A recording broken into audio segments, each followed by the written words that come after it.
I did masters in murders. ఈ సంక్రాంతికి 3 భారీ సినిమాలు బాక్స్ ఆఫీస్ దగ్గర తలపడ్డాయి.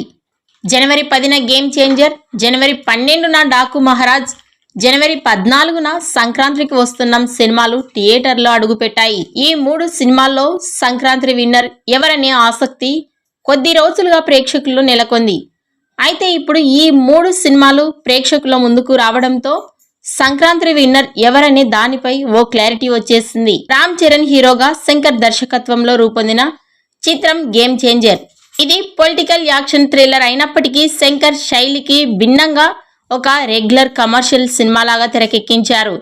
ఆ టాక్ కి తగ్గట్టుగానే ఈ మూవీ ఓపెనింగ్స్ కూడా నిరాశపరిచాయి. ఈ సినిమా సంక్రాంతి విన్నర్ రేసులో గేమ్ చేంజర్ పూర్తిగా వెనక్కి పడిపోయినట్టుగా చెప్పాలి. హ్యాట్రిక్ విజయాలతో ఫుల్ జోష్ లో ఉన్న నందమూరి బాలకృష్ణ నుంచి ఒక latest movie Daaku Maharaj touch తో శైలి యాక్షన్ ఫిలిం గా డాకు మహారాజ్ తెరకెక్కింది. ఈ సినిమాకి మొదటి షో నుంచే పాజిటివ్ టాక్ వచ్చింది. ఇక బాలయ్య గత చిత్రాలకు భిన్నంగా ప్రేక్షకులకు ఇది థియేటర్లో సరికొత్త అనుభూతిని ఇస్తోంది. అందుకు తగ్గట్టుగానే బాలకృష్ణ కెరియర్ లోనే అత్యధిక వసూళ్లను రాబడుతూ డాకు మహారాజ్ చిత్రం దూసుకుపోతోంది. F2, F3 సినిమాల తర్వాత వెంకటేష్ దర్శకుడు అనిల్ రావుపూడి కాంబినేషన్ లో రూపొందిన ఈ సినిమా సంక్రాంతికి వస్తున్నాం తాజాగా థియేటర్లో అడుగుపెట్టి ఈ చిత్రం పర్వాలేదు అనే టాక్ ని సొంతం చేసుకుంది.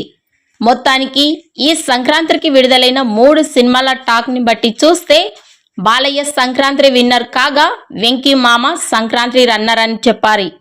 గేమ్ చేంజర్ 3వ రోజు 15 కోట్ల గ్రాస్ కలెక్షన్స్ ని రాబట్టింది. రోజుల్లో మొత్తం ప్రపంచవ్యాప్తంగా 120 కోట్ల గ్రాస్ కలెక్షన్స్ ని రాబట్టింది. డాకు మహారాజ్ 3 రోజుల కలెక్షన్స్ 55 కోట్ల షేర్ 105 కోట్ల గ్రాస్ కలెక్షన్స్ ని రాబట్టినట్లు ట్రెండ్ వర్గాలు వెల్లడించాయి. మరో 27 కోట్ల షేర్ కలెక్షన్స్ రాబడితే ఈ సినిమా లాభాల బాటలోనికి వెళ్తుంది. సంక్రాంతికి వస్తున్నాం సినిమా ఫస్ట్ డే కలెక్షన్స్ గమనిస్తే తెలుగు రాష్ట్రాలలో 15 కోట్ల గ్రాస్, ప్రపంచవ్యాప్తంగా 22 కోట్ల గ్రాస్ కలెక్షన్స్ ని రాబట్టినట్లు ట్రెండ్ వర్గాలు వెల్లడించాయి. ఈ 3 సినిమాలలో సంక్రాంతి బాక్స్ ఆఫీస్ విన్నర్ ఎవరు? మీ అభిప్రాయాన్ని కామెంట్స్ రూపంలో తెలియజేయండి.